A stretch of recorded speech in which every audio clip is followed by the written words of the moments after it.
Hi Bodyweight Strength athletes, we have another Q&A from Instagram story.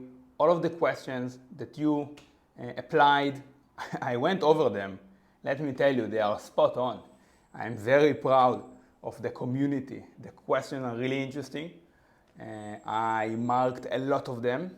Not all of them, there's a lot of questions. I can't really cover all of them, but ultimately, please ask your questions and I'll get eventually, hopefully, to each and every one. We have nutrition, training, programming, calisthenics, weights, weighted calisthenics, whatnot. Let's start. Best progression by Maor Edri. Best progressions towards handstand push-up, pike or overhead press, and numbers to aim for. Great question, Maor. For handstand push-up, I recently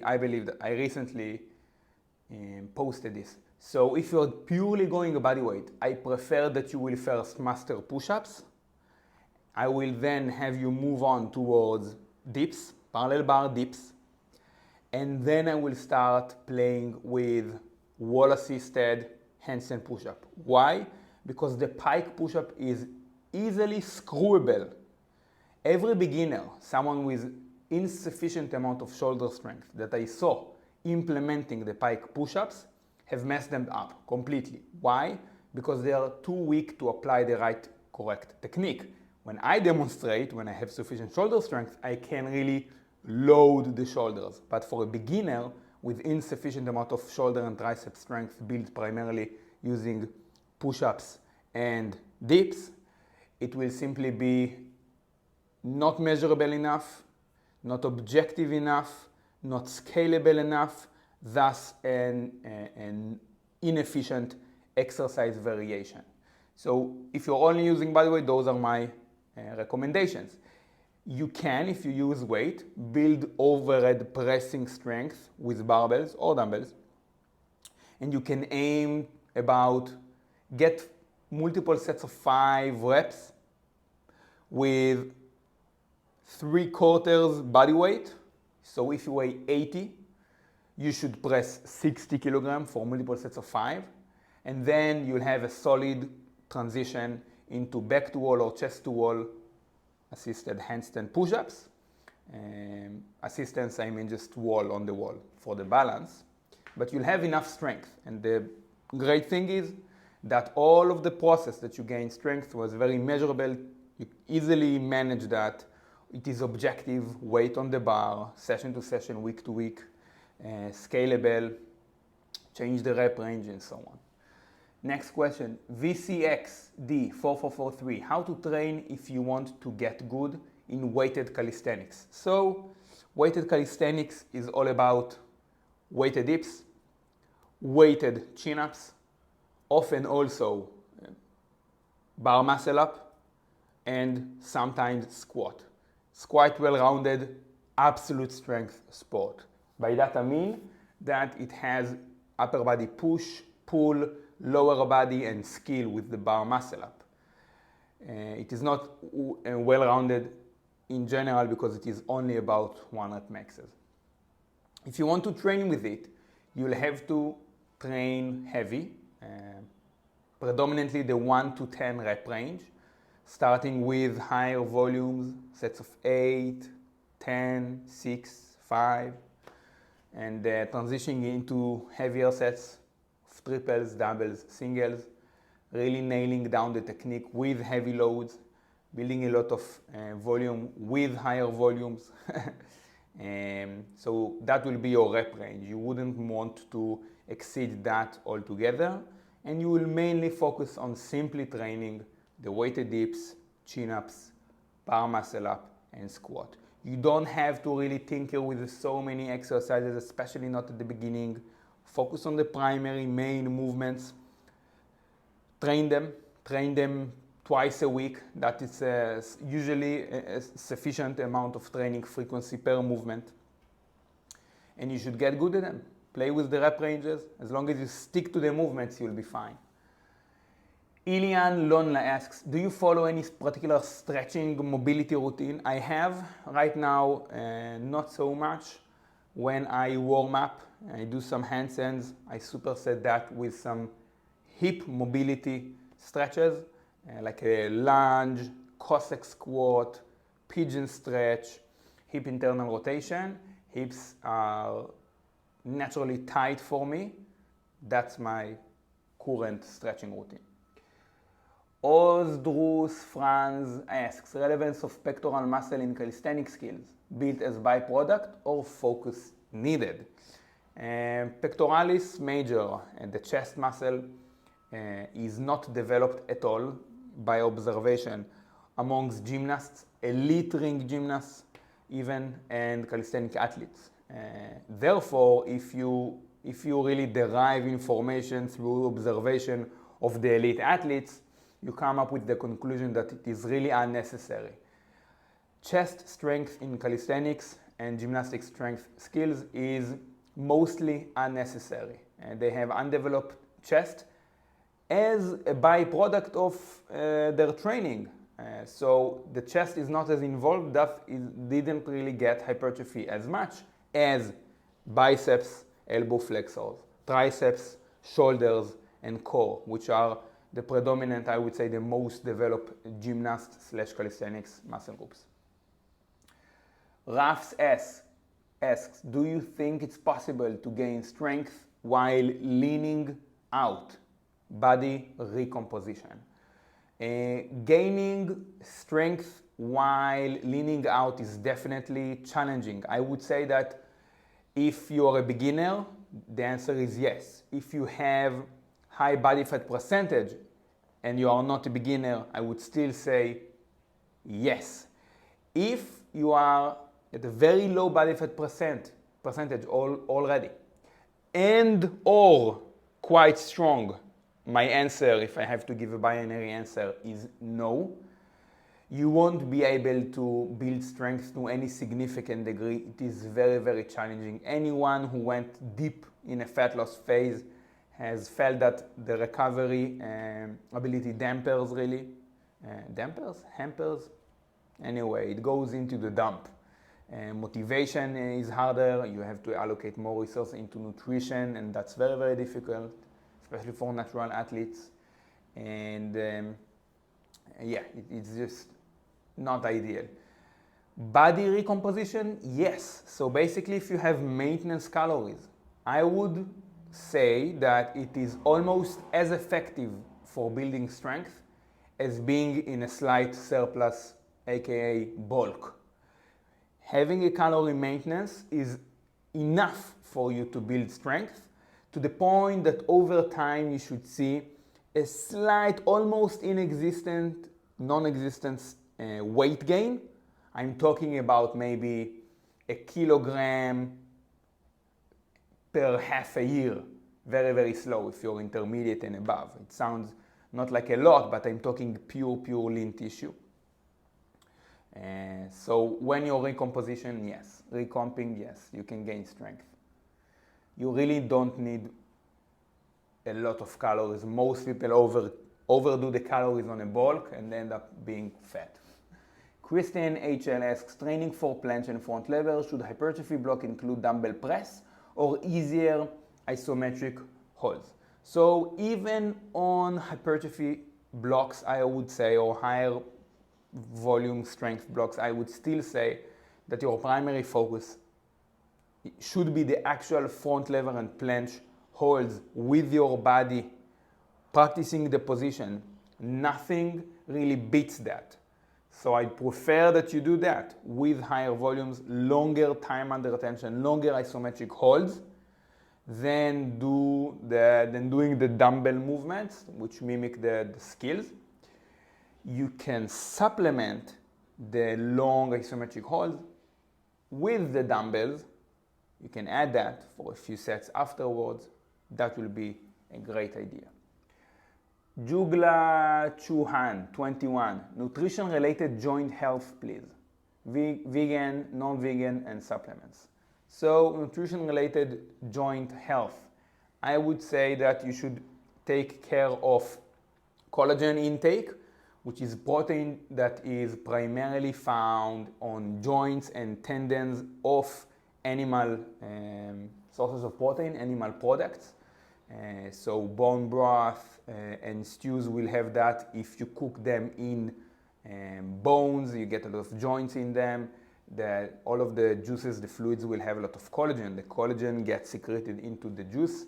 You can drink that or eat that with the remainder of the stew.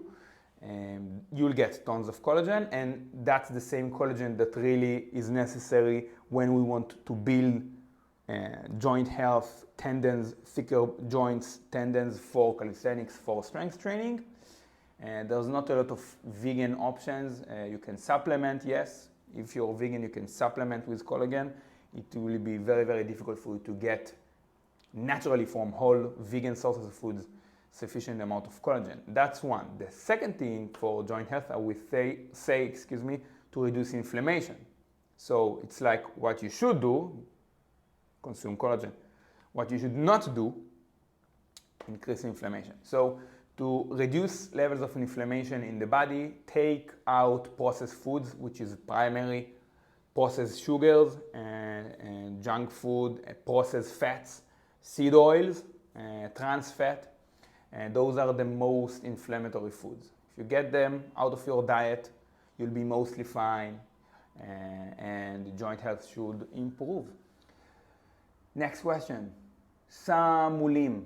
Thoughts on training tendon strength directly for gymnastics, knees over, toes guy method, etc. So to train tendon strength, I would say that you have to go fuller ranges of motion where within a muscle, so if I go to the middle of the strength curve, so let's take a bicep curl. In the middle, most of the activation will be most of the muscle on the muscle belly at its peak. But if I go to the extreme ranges, so when my biceps are stretched at the elbow, when the elbows are locked, I will activate the biceps near the distal tendon, near the elbow. And if I stretch it at the upper end by being in like an inclined bench, I will stretch the proximal tendon where it attaches to the shoulder. So if you stretch the muscle, you will activate also more of the tendon by doing full range of motion movements. And if you actually want to activate solely the tendon, you will sort of only bounce and rely on the bounce from the tendon, not squeezing anything from the muscle. This is an approach implemented by Dave Tate. I heard it on its podcast. Dave Tate from Elite FTS. Really knowledgeable guy, powerlifter, a quick powerlifter. Anyway, done for higher reps using this method. It is really supposed to hit just the tendons. And usually when we say tendons, we also mean activating the muscle in general. Dave Tate was all about, when he recommended this approach, was all about isolating the tendon for tendon strength. So you will not actually train the muscles, which will make you have to recover again from hard workouts. So he wanted to just focus on the tendon strength. Anyway, what am I talking about at this stage? Full range of motion, stretch the muscles, so put it in a stretch position, full range of motion, and very, very high reps. I'm talking 50 plus. If you're doing sets of 5, you'll not get enough blood flow into the tendons. Next question, not Yumbul. Is it necessary to be in a calorie surplus for building muscle? And is it advisable for calisthenics? So I sort of answered that question previously. You don't have to be in a calorie surplus. You definitely don't have to be in a big calorie surplus, which will just lead to fat tissue gain. You want to maintain. So work with the maintenance amount of calorie intake or thereabouts in hopes of recompositioning, which is the idea that you gain muscle at a slow rate and you reduce body fat percentage at a slow rate, at about equal amounts. So you shouldn't see a lot of weight gain over a month. That should be a very slow process. For calisthenic athletes, that's, in my opinion, the way to go, because you want to maximize relative strength. Jugala2121, what if I take 50 to 60 grams of protein a day, body weight 64? Will it affect my progress rate? If yes, then elaborate. Yes, it will affect your progress rate. Yes, it's less than your body weight. It's less than 1 gram per kilogram of body weight, or less than half a gram of protein per pound of body weight. Or, yeah, anyway, you get the gist. It's not enough. Let me sum it up for you. Strength training is all about building muscle, but not like a bodybuilder. You would argue with me, look at bodybuilders, they are huge, but they are not strong moving their body weight. You are correct, because it's about huge wear. If you have a lot of muscle mass only in designated calisthenic or gymnastic strength skill muscle groups, only in them, you'll be the best athlete. In terms of bodybuilding, it's getting a lot of muscle mass, also in muscle groups that are completely, entirely unnecessary to the sport of calisthenics, and in proportions that are unnecessary to calisthenics and gymnastic strength performance. And by providing less than 1 gram of protein per kilogram of body weight, you do not optimize hypertrophy, to say the least, not at all.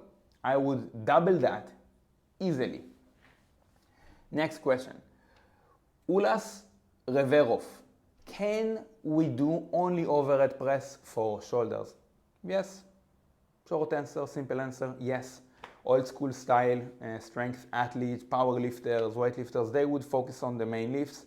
They would do workouts like 10 sets of 1, 5 sets of 5, 5 sets of 10, 5 sets of 3, 5 sets of 1 backing off to 5 sets of 5.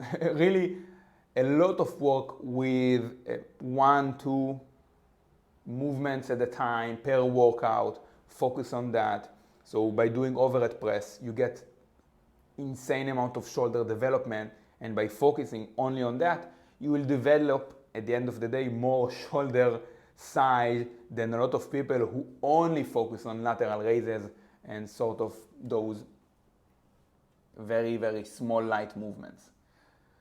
Redun DGL asks, what should I focus on when achieving a certain skill, such as planche, to improve it? Great. So if you achieve the skill, now it's the time to ingrain the skill in your body. And by that I mean build toward higher work capacity. Have a volume benchmark to hit. Let's say you just achieved the planche, which is for most people, it means being able to hold it for barely 2 seconds and falling. Okay, it's not solid, it's not consistent enough, you can't replicate it on a daily or a weekly basis. It's here and there, you have to have a very great day to even practice this skill. So you definitely shouldn't move on to the next progression. What you should do is take the same progression and build towards 5 sets of 10 seconds hold. Okay, that's a sufficient amount of work capacity that will also build a lot of strength and joint tendon, a lot of time in the position, a lot of practice, more time under tension.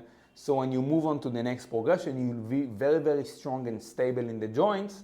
It will be significantly easier for you to transition with less risk of injury. Good question. Omer Vilensky asks, if in your site there's information about dealing with an shoulder injury, yes. Go to the Bodyweight Tribe, go to free articles, scroll down to the bottom. You'll see tendon health or tendon rehab post, tendon healing. It's one of the first ones and has all of the protocols, rep ranges, what you should do, the 4 stages of rehab. Follow that for shoulder injury, wrist injury, elbow injury, which are the most common in calisthenics. Kali FTH asks, which periodization method would you recommend for strength? The Soviet system, JM, which is Juggernaut method, or 5-3-1, which is by Jim Wendler. So the Soviet system is too complex for you to apply in calisthenics, and you have to control the variables to the extent that you'll be fatigued. So the Soviet system, no. Although it's an interesting book, an interesting system, but it's very hard to apply to calisthenics because you'll have to fluctuate volume and intensity so much, and also to slide degrees, which are very, very hard in calisthenics. I will not recommend that. The Juggernaut method is a simpler method that you can apply to calisthenics, similar in that approach to 5-3-1, which is basically linear periodization all the way from higher volumes to higher intensities. That you can certainly do. The Juggernaut method starts with even higher volumes, things like 5 sets of 10, with the last set being a plus set, an all-out set, as many reps as possible. And the 5-3-1 is a lighter,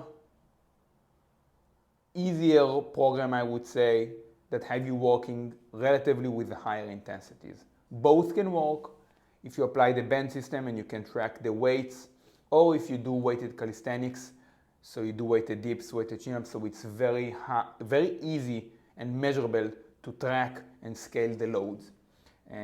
So you can do JM, you can do 5-3-1, those are great. Why not? I recommend a lot of people to follow someone else's strength program, be accountable for something else, don't take emotional decision on a training day or training week basis and change everything according to how you feel. Simply download, print a program and follow that to the T. Don't ask questions. There are time to wander and seek information and write your own stuff and individualize, and there are times to do an A to Z, no-brainer programs from someone else and be accountable. That being said, check out the link in the description, the Bodyweight Tribe. You have calisthenics programs, skills program, bodyweight strength and size programs, one-on-one online coaching with me, my ebook, and so on. Many ways to get information. PR1MO1 asks, how often do you rotate movements? I already answered that in the previous Q&A, and to answer shortly, I don't rotate exercises. I rotate variations or the rep range every 4 to 6 sessions of the same kind. Sammy Wabi 77 asks, can the max effort method, 1 RM for 20 to 30 sets, increase your lifts drastically, or is it better to stick to blah blah blah, it's too long? So I get the question. 20 to 30 sets, are you out of your fucking mind? What are you talking about? That's not the max effort method. You should really inform yourself on the max effort method, either by going straight into my ebook or other sources of information like Dave Tate, Elite FTS, like Louis Simmons from Westside Barbell.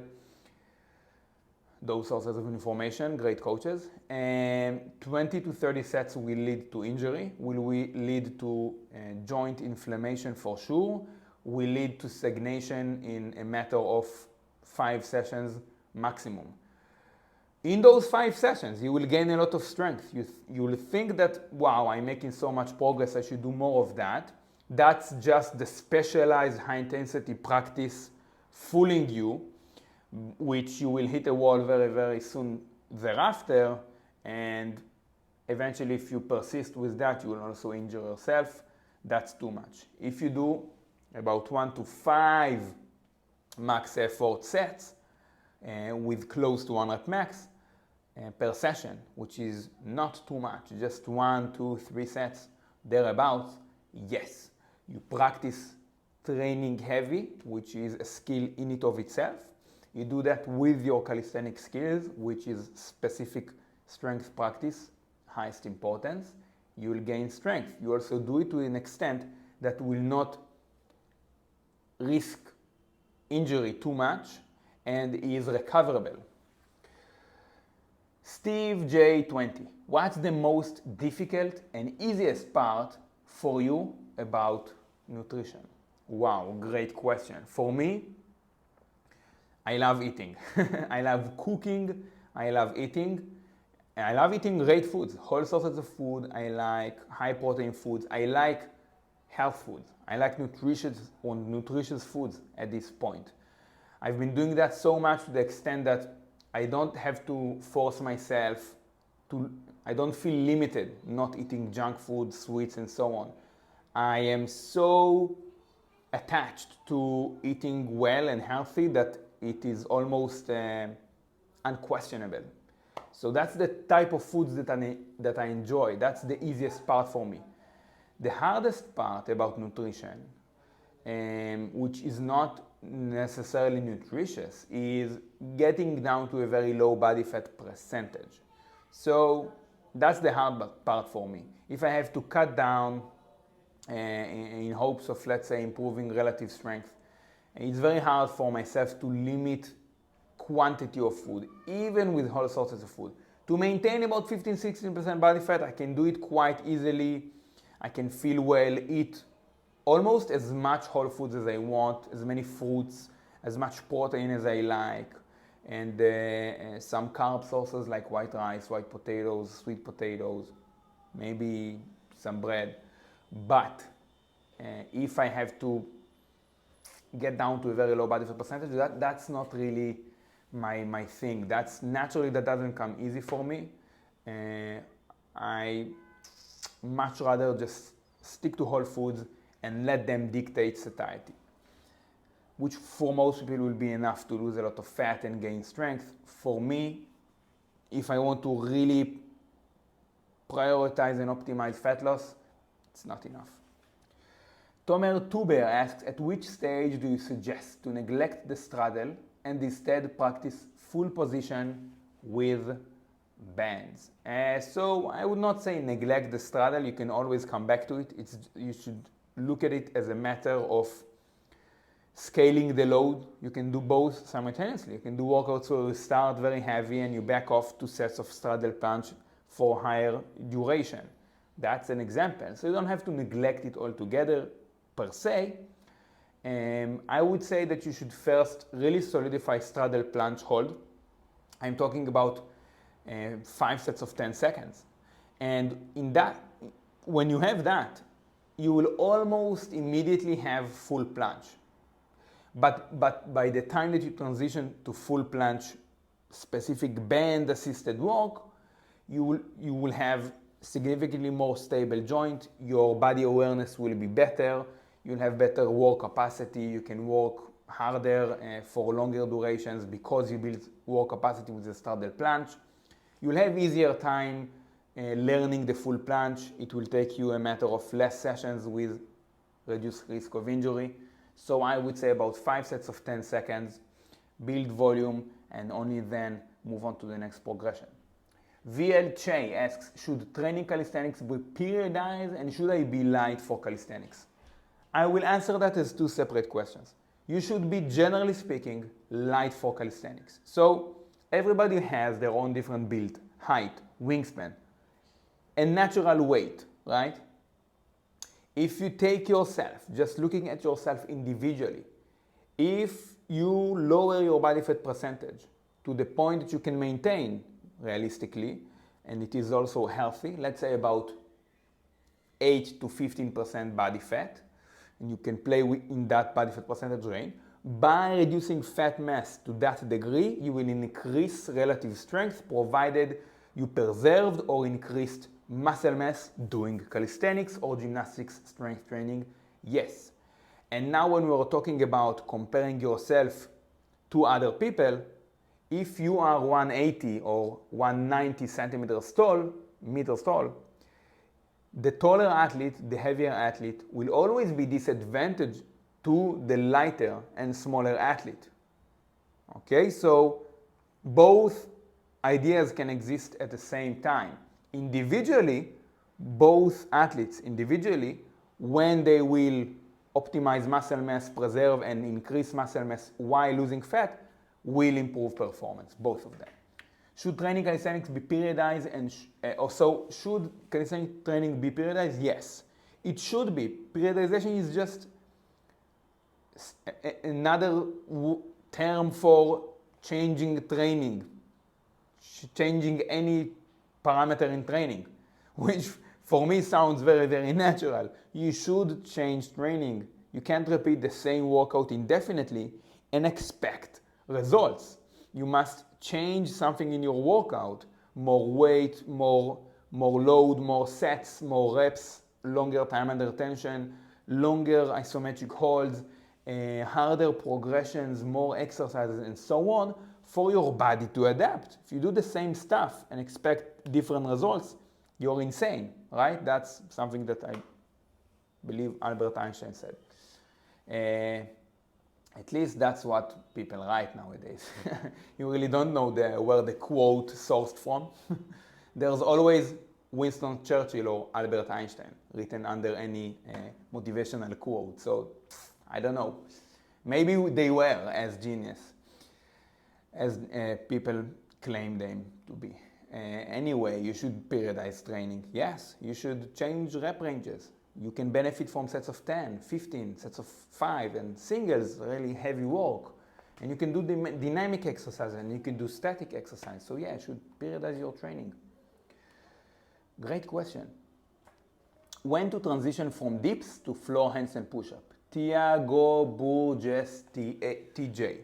So previous question, I said that if you train bodyweight progressions to train the handstand push-up, you can master the push-ups, move on to master the dips, and then move on to master wall-assisted chest to wall or back to wall handstand push-up. That will be a very viable, efficient way that it is also measurable, scalable, trackable, objective to progress towards handstand push-up, more than to start pike push-ups, in my opinion, from the get-go when you have insufficient shoulder strength. So to even pinpoint more precisely when to transition from dips to floor handstand push-up, which is your question, I would recommend building around, let's say, 5 sets of 15 dips. People that don't have 5 sets of 15 dips, really in any significant degree of volume with dips, 3 sets of 20, 5 sets of 15, what I'm really referring to is a lot of dips. That's what really I want you to have enough dips. Why? Because believe me, people that don't have enough dips with their own body weight definitely won't have even one chest to wall or back to wall handstand push-up, and I'm not really talking about all the way full handstand push-up all the way to your clavicle. I'm talking just forehead or nose to floor, which is regular handstand push-up. So no shame and no rush in just mastering the dips before moving on to handstand push-up. So build, I don't know, 5 sets of 15, easy.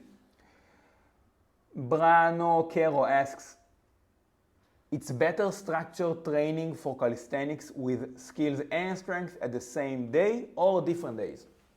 So if you do at the same period, that will be referred to as, whoa, I have a blackout. That will be referred to as concurrent training, because you're training multiple attributes at the same time: skill, muscle mass, strength, etc. Which is the way to go in my opinion. That's the way that I think calisthenic athletes, gymnasts should mostly train. Practice the actual skills with relatively high intensity, and then move on to strength work and even hypertrophy work to follow simultaneously. Why?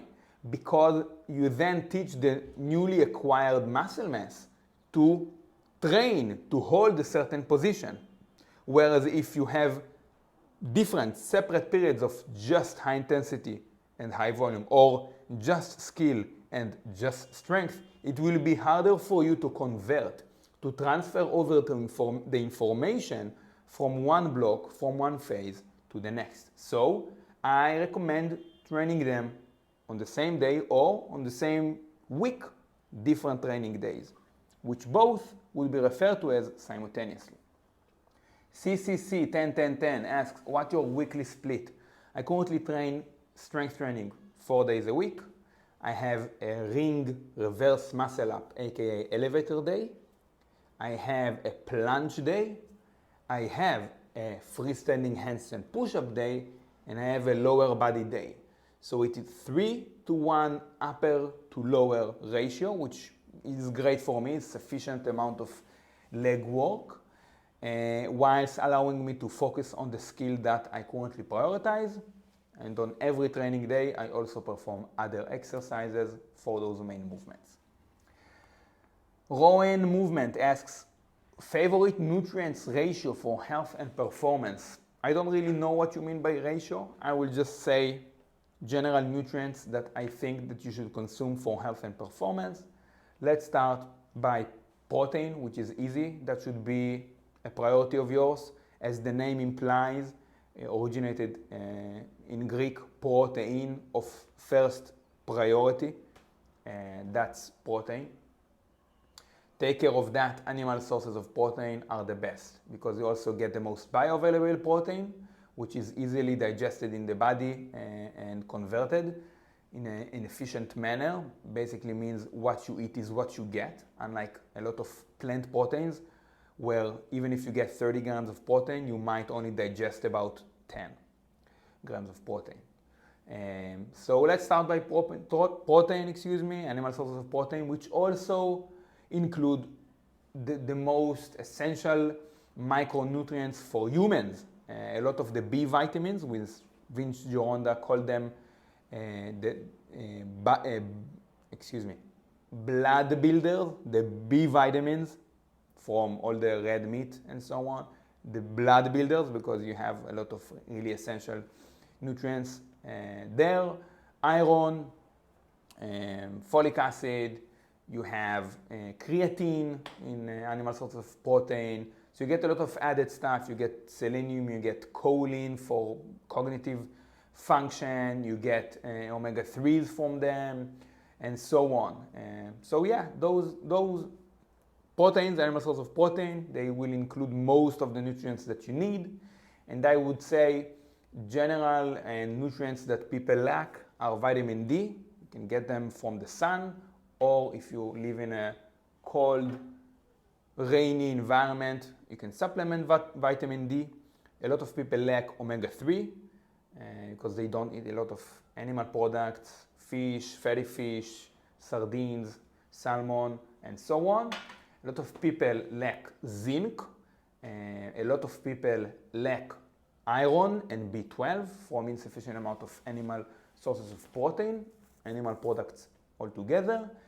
A lot of people that do consume a lot of animal products because they get all the already packaged, quickly packaged filet, no skin, no bone, no tendon, no anything, they will lack collagen, which is great for your skin and joint health and bone health and so on.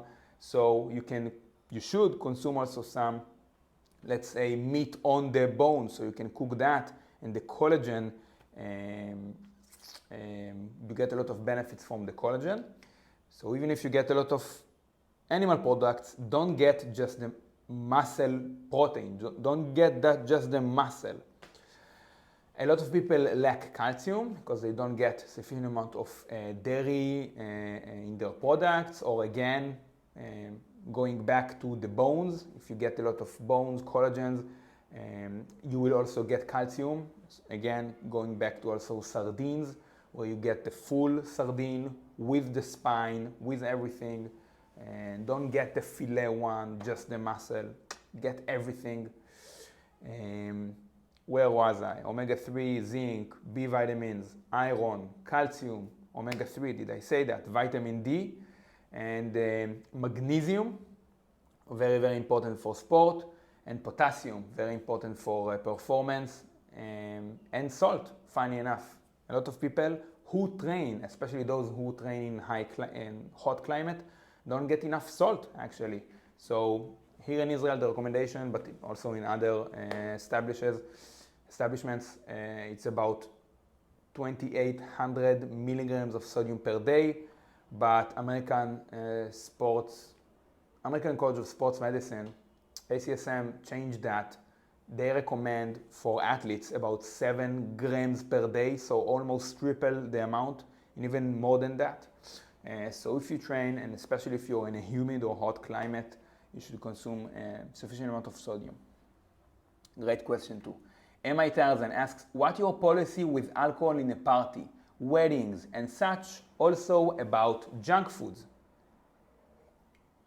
I think you already asked a question in the previous Q&A session about junk food related questions. So I am afraid that you have some sort of a craving, inclination towards junk food. And to that I would say, and it's true for all people, including myself, obviously, as I'm a regular human, that if you have a very, very hard inclination, desired, craving for junk food, you should think about what is lacking in your diet on a day-to-day basis that you feel the need, the urge to supplement with junk food. Do you lack carbs in general? Maybe you lack a certain nutrients. A study from 1915, British study I believe, found that kids were naturally gravitated towards even pure salt, table salt, because they were lacking sodium. They were craving cod liver oil because the kids were lacking omega-3. So very interesting study. So maybe you're lacking a certain nutrient. Maybe you are limiting yourself from stuff that you should and your body needs. I don't know why, but for some reason, because we get attached with certain diet fads or influencer, or a certain type of approach that limits us from things that we do need. For example, carnivore will not match the needs for most people, other than people, which is the absolute minority, maybe with severe autoimmune disease, where the nervous system attack itself when the, well, anyway, I need to get, what's the question? So, what's your policy? Look at your diet, think about why and where am I restricting myself from stuff that I might actually need. And once you answer that craving, I would say that the policy, because that's the biggest really answer. That's the biggest part of the answer. When you have that settled, my policy at least, that I don't limit myself altogether to the extent that I won't consume, and if I consume, I would be very, very harsh on myself. No. In reality, I don't consume almost any alcohol. I'm talking about maybe one serving per week, even per month these days. And junk foods the same, because I don't crave it, going back to my previous part of the answer. But if I were to go to a wedding party and drink, I won't feel hard on myself, because I think that if for you, to a certain extent, not to any severe extent that it really harms your health, you will drink to the amount that will support emotional health, being with people that you love and making you feel great, it will have, I will argue, a net positive outcome.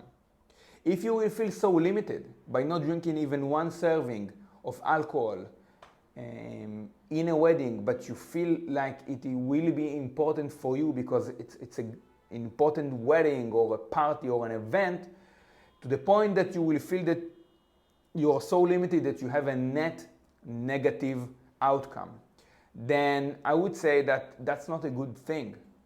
Emotional health is true. Emotional health is a big thing, and you should take care of your emotional health as well. And meeting with people that you sincerely love, often, yes, you will want a glass or two of red wine.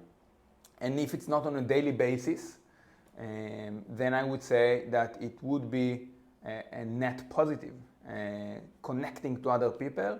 Although at a certain stage you can also ask yourself, that will be the counter-argument from other health enthusiasts. Why do you feel the need of drinking alcohol to have great emotional health and connect with people? That's also true. But both can coexist. You should generally limit your alcohol intake, I would say, to no more than 1 serving per day. Surely that's a general health recommendation. The amount of antioxidants in wine, red wine especially, and we predominantly refer to resveratrol, is so small that to get sufficient amount of resveratrol and anti-aging effect from resveratrol, you will have to kill yourself from alcohol. So you don't really have a lot of health benefit from drinking that, it's just the emotional health. Juan Movement asks another question. Fasting except for fat loss. So the interesting thing is, any form of calorie restriction will result in similar benefit of fasting. Fasting, intermittent fasting, fasting for a certain amount of time, whether that's daily, eating in a small eating window, or having a 1, 2, 3 day fast every once in a while, will have similar health benefits to any form of calorie restriction. Because it seems like being in periods where we restrict calories is somewhat healthy. Obviously, if you will only restrict calories from yourself, you'll get to the point that you don't provide on a general basis the enough energy and nutrients that your body needs, because you're losing fat, you're actually losing tissues, and it will also result eventually in muscle mass loss, in bone density loss, and so on, things that have negative health outcomes. But if you are not losing fat, which is your question, fasting can have the same benefits whilst also providing enough energy and nutrients for yourself to thrive. So yes, why not? You can fast. I think that a lot of the research on fasting works really well, because they take people that maybe just follow the SAD diet, sedentary American diet. So by fasting, they will see a lot of positive health outcomes. But if you actually look, if you take people that follow animal-based nutrition, whole sources of food, no processed junk food, seed oils, processed sugars, processed white wheat bread, stuff like that, and you will compare them to people who fast, I think that you will not see a lot of benefits just by purely fasting. Matthias Strength Journey asks how to enter straddle or full planche on rings. Great question. I always thought that you should hang the rings at least hip height, maybe even higher than that, almost like competitive that gymnasts that have to muscle up his way up on top of the rings. Either way, you should always start any skill hanging or in a support position and enter from these positions. I think that people who lower the rings to the level of the floor so they can enter a Maltese or a planche set that is so short that they fall on their face in a matter of 1 second and call it a success, when in my books it's a complete and utter failure leading to injury or stagnation, I think that doesn't really serve the purpose of being free with your body, being strong, having the freedom of movement. No, I don't think that that's what calisthenics is all about. So I think that you should enter from support or hanging positions. I love an L sit, and then you sort of protract and depress and push your shoulders forward into a planche. I love that transition. You sort of screw your lower back into the position. You tight it as you press into the planche. You can do the same just from a support position. I love those transitions a lot, and that's the one that I mainly focus on. If I want to make it slightly more challenging, I love jumping into position. That's harder. So you start standing, rings are hip height, and then you jump into a straddle planche. So it mimics catching certain transitions into a planche position, almost like a keep to planche, front keep, back keep to planche. So you practice absorbing into position, which takes more strength. I love this variation. You can hold it for longer durations, or you can just sort of enter the planche and drop. Jump, enter the planche and drop. UG Buga asks, how long should a session typically last if training for planche and front lever with hypertrophy work to finish? It should last about 45 to 60 minutes long after warm-ups, beginning of your first working sets. If you need more than 60 minutes after your warm-up, since your first actual working set with the skill, even with hypertrophy at the end, you are most likely doing unnecessary amount of volume, unnecessary amount of sets per exercise, unnecessary amount of exercises in your session. So put a timer on, be dedicated, be intent about your practice. Don't rest too much to the point that you are not productive in your day. And you should mostly get all of the work done in a matter of 60 minutes. Great. How to know? There's not a lot of questions, so by this, about 5 questions left. At this stage, I will remind you that if you want calisthenics, bodyweight strength, and muscle programs, one-on-one online coaching with me, or the ebook, if you want a cheaper version of getting more information from me, check the link in the description below the Bodyweight Tribe. Let's keep going. D. Bastaros 777 asks, how to know if I reached the intermediate and start proper periodization program? I would say that if you meticulously follow, that's the smartest answer. If you meticulously follow a linear periodization where you repeat the same exact workout 2 to 3 times a week, and you try each and every workout to add 1 rep to all exercises, and that's stagnated, then maybe officially you're entering the early intermediate stage. If I have to give a more vague answer, I would say that intermediates are athletes who can only progress at a weekly basis. They can no longer progress on a daily basis. If you take a beginner and you tell him, okay, let's do push-ups today, and he's able to do a set of 5 or a set of 10, great. If you come back tomorrow, if the beginner comes back tomorrow or the next day, he will be able to do 1, 2, 3 more reps than he did the previous working day. It means that he is able to progress on a daily basis. He is able to progress very, very quickly and should therefore take advantage of this situation and progress to the extent that he can, whilst also training safely. Intermediates can only progress on a weekly basis. The stress recovery adaptation process, the SRA curves, takes longer time because the stress is so significant that you need more recovery time in between workouts of the same kind to then apply progressive overload.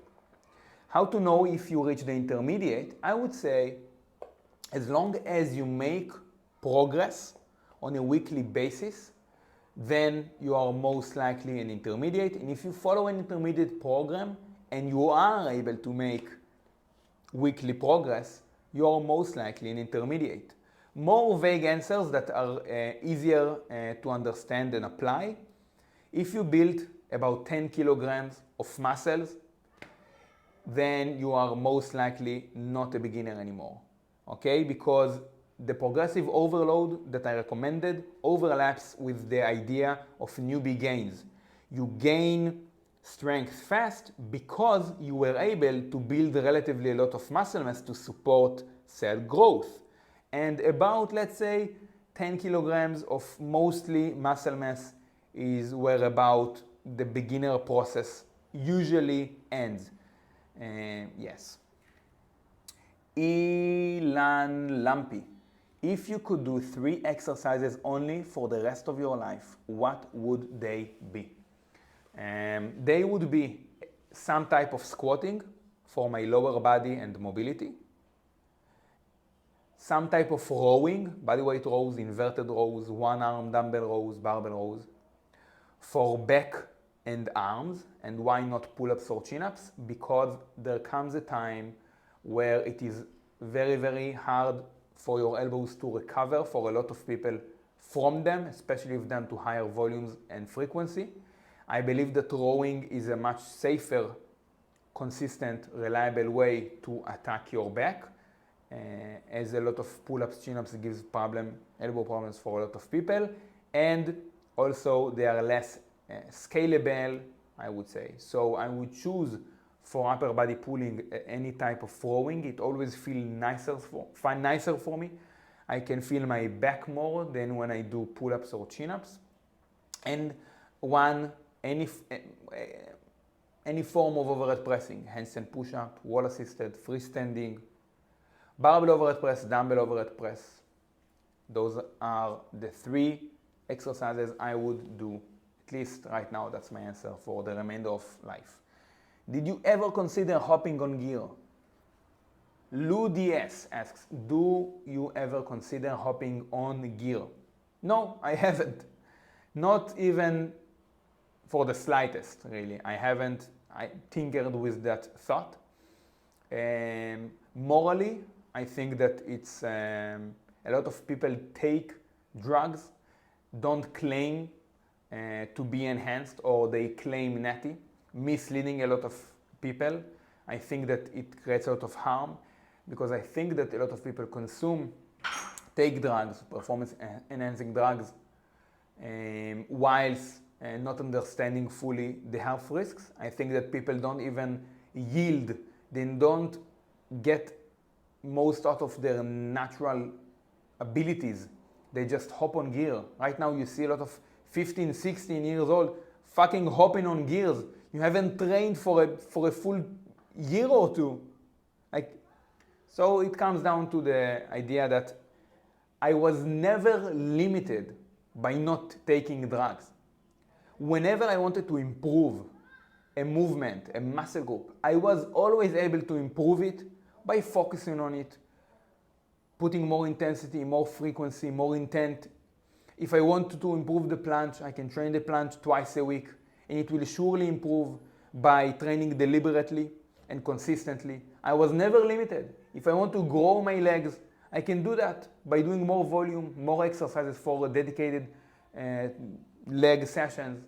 I was never limited by not taking drugs. So I don't think that most people should, unless you're competitive. If you're competitive and the competitive field is 100% on drugs, which is usually what the competitive fields are on, then if you were to be professional and want to take yourself to the highest performance point ever, to the extent that you want to sacrifice health, then yes, consider taking drugs, because performance is more important than longevity, than health, than life, than family, and so on. Amer the coach, high carb, low fat diet or low carb, high fat diet for calisthenics? What is popular? I would say the one that is more popular is surely the low fat, high carb. It is still the mainstream diet. And in terms of calisthenics performance, if you study the field, most events, most sets, most of your goals will be very glycolytic. They will demand a lot of glucose in order to perform them. It means that most of your sets will be within 5 to 60 seconds long, which is the very glucose dependent duration of event. Aerobic events, which are, let's say, anything from the point of 5 minutes plus, are mostly rely on oxygen as a source of fuel. So high carb and low fat diets are more common, and I would say that having sufficient amount of carbs, which is not the extent that people take high carb, low fat diets for, will support calisthenics performance. That being said, some people need higher fat, lower carb diets to support calisthenics performance and health in general. A lot of people will benefit from low carb, high fat phases or diets in general. So there comes a time where you will want to individualize, personalize nutrition for you, and for some people I definitely see the benefit in going lower carb, definitely lower than the mainstream, especially if you have excess body fat and especially if you have chronic disease. 2 questions left. A Flair asks, mind sharing how you went from 1 to 2 presses in the 5-1-5 planche combo? Row to 5-5-5. Biceps emoji. Okay, so I didn't start from 1 to 2. Oh, yes, I started actually with 1 planche push-up, 1 press, 2-second hold. And first, I improved the push-ups because each and every one of them will improve the other. They will transfer over. The planche press will improve the planche push-up, will improve the planche hold. They will transfer over, they will build general planche capacity. The easiest thing for me would be, which is scalable and measurable, to then improve the push-ups first and the holds second, and then to add the presses. To add more press, that will be the hardest part for me. So the first thing that I did was to improve the push-ups, to get them from 1 to 5 while skipping the other the same. 1 planche press and about 2-3 second planche hold at the end. Once I got the planche to 5 push-ups, then I could move on to 2 planche presses. I couldn't do that prior. And if I would try to go from 1 to 2 planche presses with insufficient amount of previous work from improving either the holds at the end or the planche push-ups at the beginning of the set, I wouldn't have been able to perform more presses. So that was my approach. Last question, Max Tamato asks, how important is it to cut down sugar intake? Extremely important. That's one of the first things that you must take care of if you want health, longevity, performance. And processed sugar is quite harming on your health.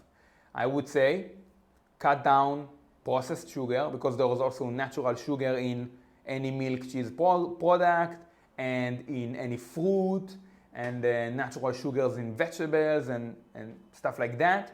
We're talking about processed sugar that mostly come from packaged, prepackaged junk food. So one of the first things to do would be to cut down sugar, consume more whole sources of food. Thereafter, I would prioritize high protein and so on. Very important if you want health, to feel well, lower inflammation, have better blood marker, have better cognitive, less insulin spikes, less sugar crash, and so on. Bodyweight Strength Q&A number 2. Thank you so much for your questions. Link is in the description below for Bodyweight Strength and Size programs, one-on-one online coaching, and my ebook. Many forms of connecting with me and being educated. Please check it. Maybe there's something that you will find informative and relevant for yourself, so please check the link. Anyway, like, subscribe, share if you like the video. See you next time. Stay strong.